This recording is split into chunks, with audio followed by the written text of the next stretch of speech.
10 ampere 72 वाट, SLLC 10 ampere 72 वाट, ठीक है ना।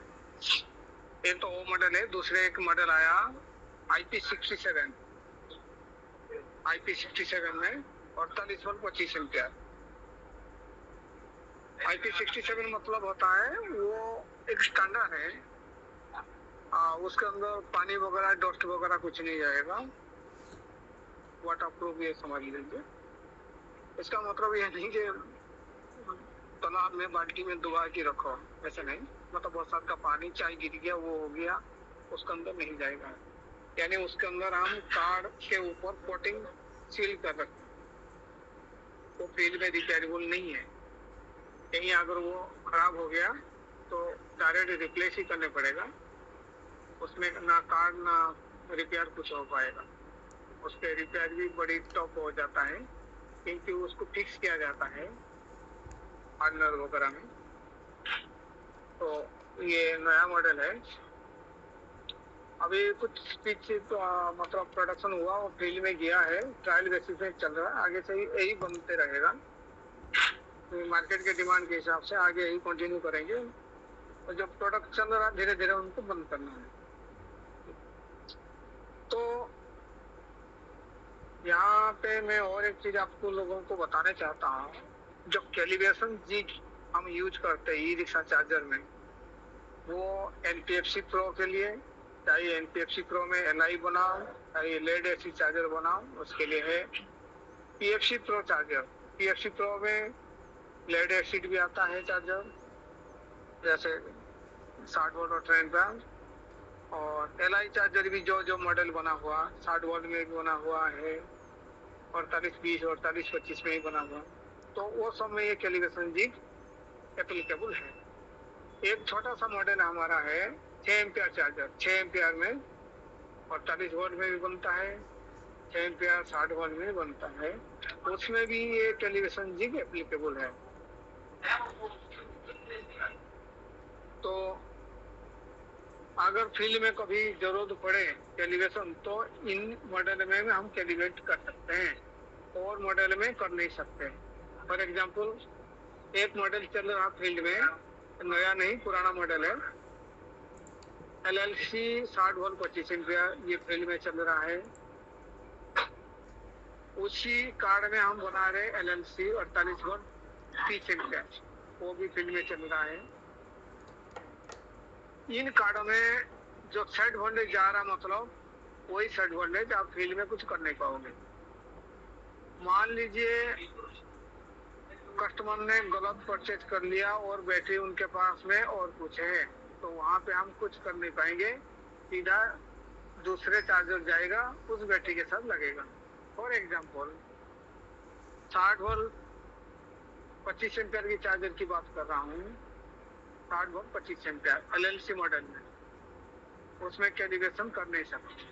तो उसमें दो मॉडल है, दो मॉडल मतलब एक तो सेट वोल्टेज 69.35, यानी उसमें 19 सेल का बैटरी लगेगा, जिस बैटरी में 60 वोल्ट लिखा होगा वो बैटरी उसमें यूज होगा।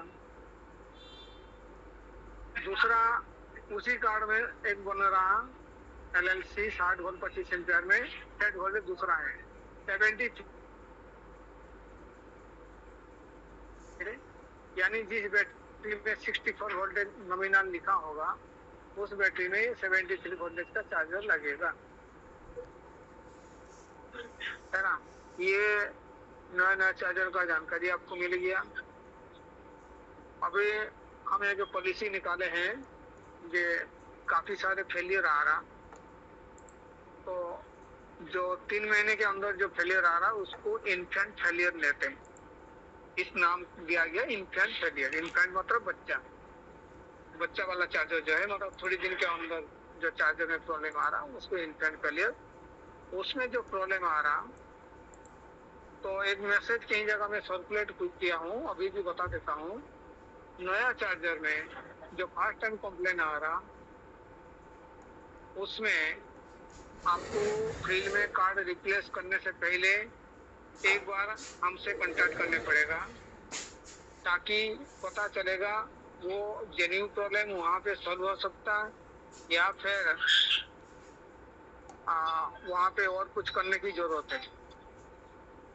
अगर जेन्युइन प्रॉब्लम वहाँ सॉल्व हो जाएगा, अगर लग रहा है ये कॉम्प्लिकेटेड प्रॉब्लम है, तो वहाँ पे कार्ड रिप्लेस नहीं करना, वहाँ पे हमें कंप्लीट चार्जर मंगाने पड़ेगा, उसके जगह में दूसरे चार्जर दे देंगे।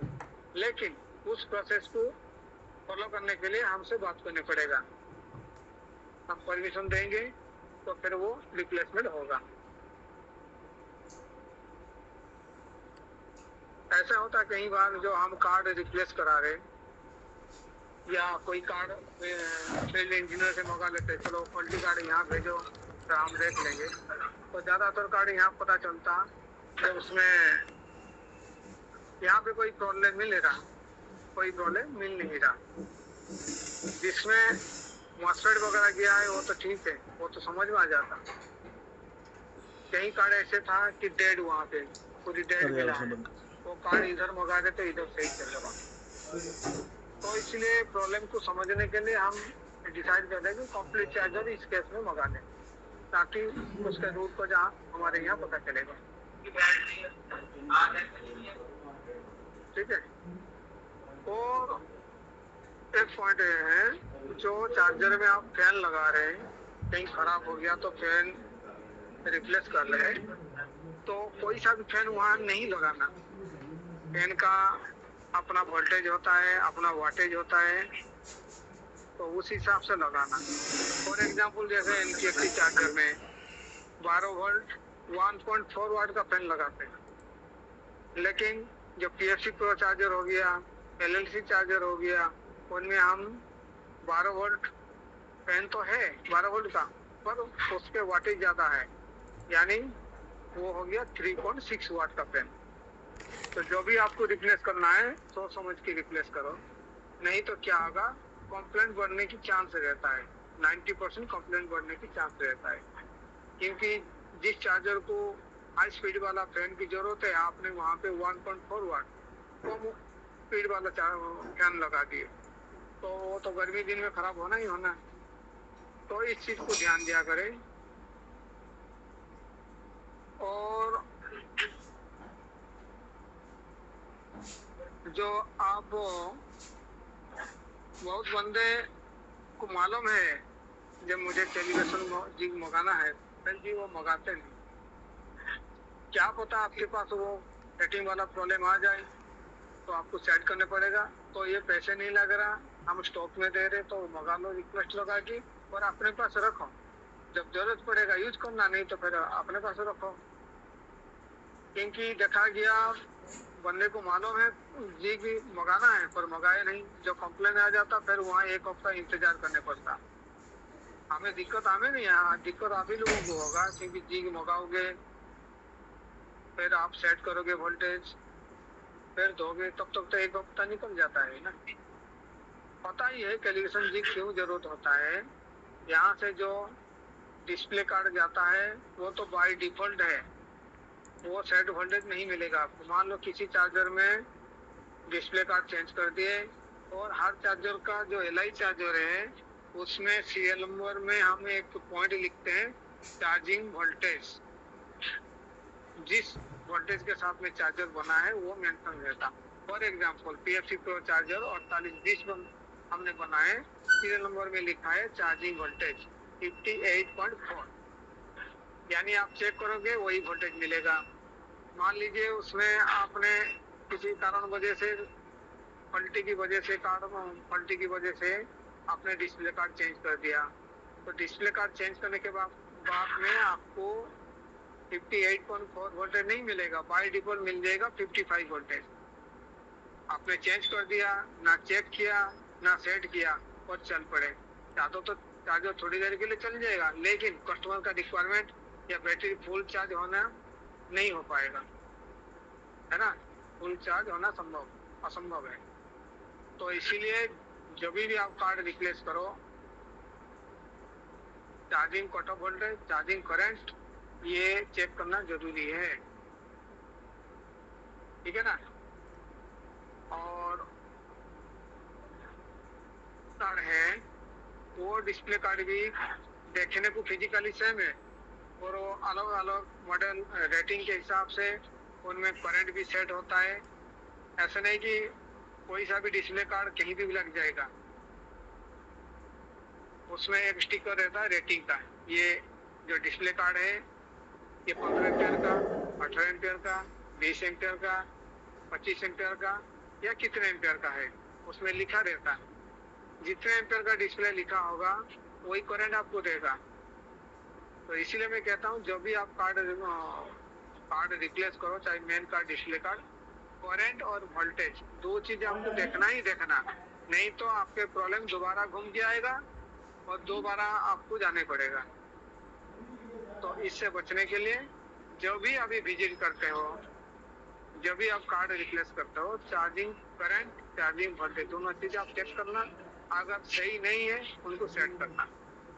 करंट तो हम सेट कर नहीं सकते, वोल्टेज ही सेट कर पाएंगे। करंट फिक्स होता, कार्ड में करंट फिक्स होता।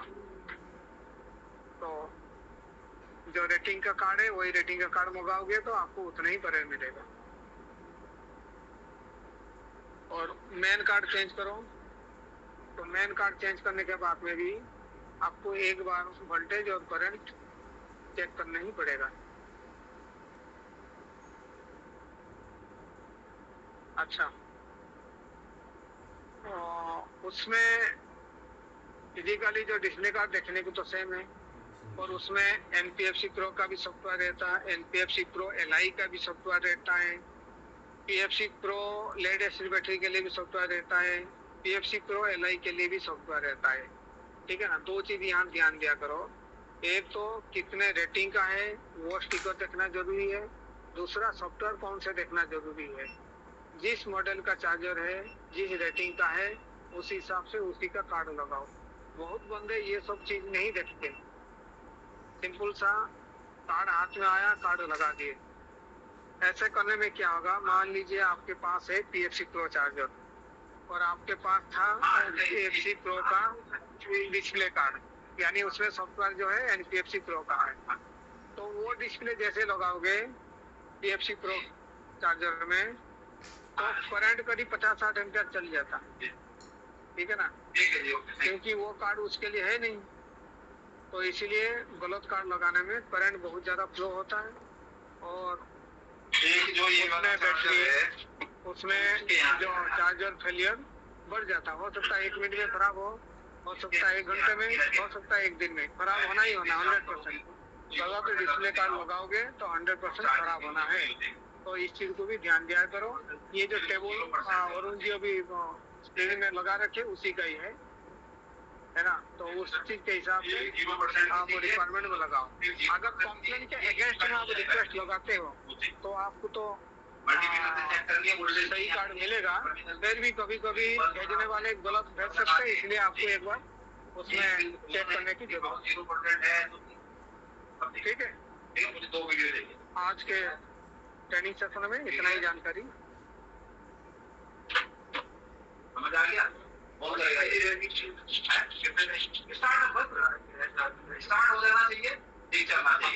ये सब बातें समझ में आ गई सभी को? किसी का चार्जर से रिलेटेड कोई प्रश्न है तो पूछ सकते हैं। अभी सुदर्शन सर R&D से हमारे अभी। हाँ बोलिए बोलिए।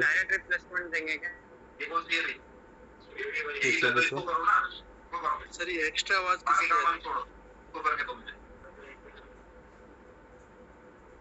जुबैर कुरैशी पूछो। आप पूछ सकते हैं चार्जर से रिलेटेड कोई आपको पूछना है तो। किससे कोई प्रश्न हो तो पूछ सकते हो।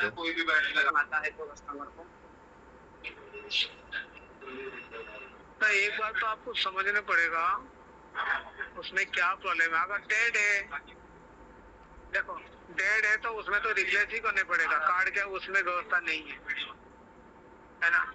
मान लो कहीं पे बैटरी को चाहिए 55.6 वोल्टेज और वहाँ पे वोल्टेज जो आपको मिल रहा है 58 वोल्टेज। तो वहाँ पे हमने ऑप्शन एक दिए हैं उसे चार्जर में, एक वायर उसमें शॉर्ट करना है मैं बैटरी लीड के साथ में अटैच है, वो जैसे शॉर्ट करेंगे वो फिर वोल्टेज 55.6 हो जाएगा, अगर उसको हटा देंगे 58 हो जाएगा। इसके अलावा अगर और कोई दिक्कत आ रहा तो रिप्लेस होता है। वहाँ जाके इन्वर्टर उठा लो, हम इस मिलेगा वहाँ पर कुछ हेल्प चाहिए तो मल्टीमीटर वगैरह सब पड़ा है, जाके सेटिंग कर। यहाँ गए थे अभी सुबह। हाँ हाँ चलो, फिर मैंने तुम्हें जगह दिखा दी ना, मेन तो तुमको पता है किससे मिलना है, मैंने जगह दिखा दी, सीट दिखा दी, तो जो लड़की खाना खाने आती है वो हेल्प कर दे, वो हेल्प कर दे। दिखवा दिया मैंने तुम्हें उनसे। हमें ये स्टिकर तो बोल रहे हैं सही है, ये वाला ब्लू मेडल है, ये कह रहे हैं कि ये वाला छोटा है और ये वाला सही आ रहा है उसमें, क्योंकि ये हमारा OEM का है, ये हमारा UTL का है, जो हमारा एक्चुअल में पार्ट नंबर बना है इसका। चार्जिंग पे लगा देता हूँ, ये है ही। अच्छा वहीं लेके आ जाओ, वहीं टेबल कह रहे हैं पे कि जब UTL का लगाते हैं तो नीचे इस तरह से ऊपर दिखाई देता है, तो इसलिए वो कह रहे हैं कि ये ब्लूम में चेंज कर दो, जबकि ये OEM के लिए है। बिल्कुल और धोनी के लिए होते हुए इस बात की टेंशन। कौन पूछ रहा? प्रोसेसिंग इंजीनियर है, उससे बोलो मेरे से बात करेगा, फिर उससे डायरेक्ट करूंगा क्या है ना। गलती हमारे तरफ से कहीं नहीं है, क्या मिसअंडरस्टैंडिंग वो देख लेंगे। उसको बोल दो मेरे से बात ले आना, वही मत छोड़ना। जी वरुण जी, और बताइए। हेलो, हाँ जी बोलिए। देर में कर देना। कंप्लीट पे आया हूँ।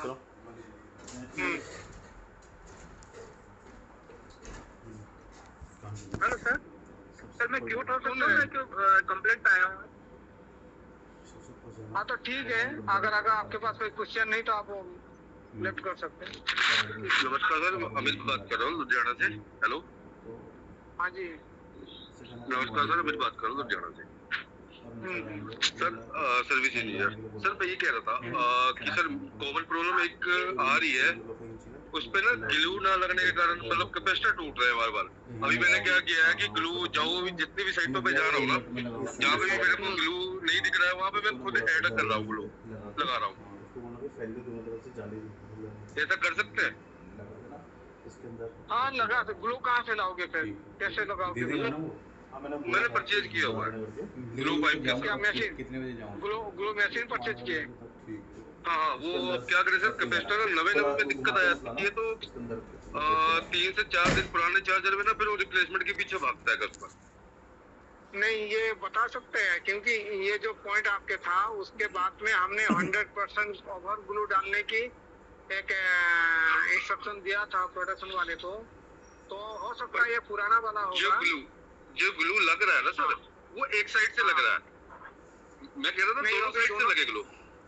हाँ तो दोनों साइड का ही ऑप्शन दिया हमने और ज्यादा डालने की दिए हैं उनको इंस्ट्रक्शन, तो हो सकता है पुराना वाला। अगर मुझे उसके सीरियल नंबर भेज सकते हैं तो फिर पता चलेगा। आपको मैंने वीडियो भेजा, पुराना वाला है आपको वीडियो भेजा हुआ है। हाँ तो पुराना वाला है नया वाला, उससे पता चलेगा है ना। एक साइट ऐसी थी ना जहाँ पे हाईलाइट हो गया था, मेरे को स्पेशल उनका फोन आया था संगीता जी का। संगीता जो है वो कह रहे थे कि ना यहाँ पे कोऑर्डिनेटर को भी बोला गया था यहाँ पे कोई इंजीनियर ना जाए, ठीक है जी, क्योंकि वो नया चार्जर था और वो नई डील थी, तो उसको आप मानोगे नहीं, उसको रिपेयर करके चलाना पड़ा, नहीं तो वो डील वहीं पे कैंसिल हो जाती।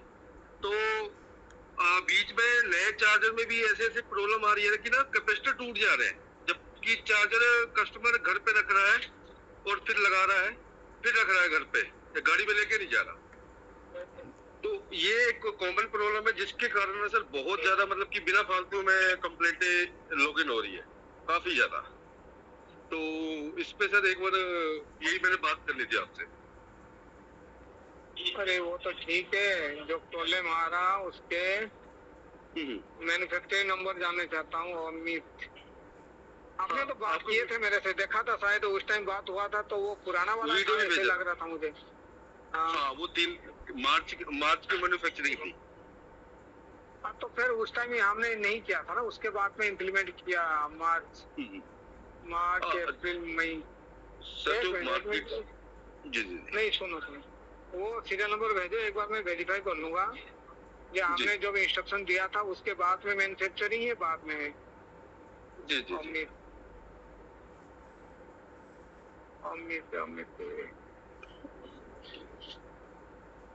और एक चीज ये है ना कि सर जो कैपेसिटर टूटता भी है ऐसी जगह से टूटता है ना जहाँ पे हम वो लगा नहीं सकते, मतलब कि उसको अगर दोबारा से हम अगर वायर लगा के या मैंने देखा हूँ जोर से टूट जाता, आप कुछ कर नहीं पाओगे।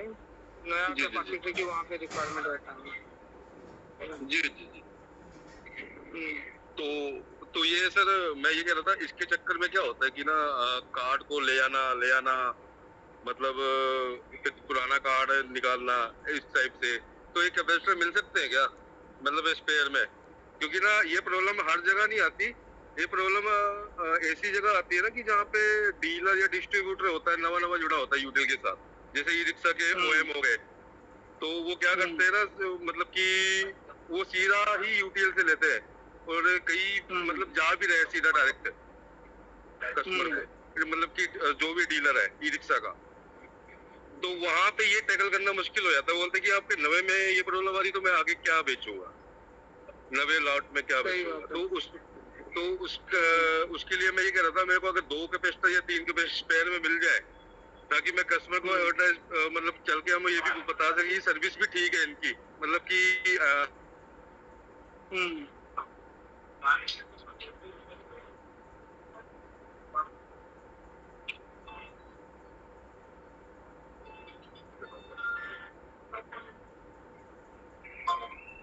जी आपने वीडियो भेजा था, वीडियो में चार्जर का सीरियल नंबर दिख नहीं रहा।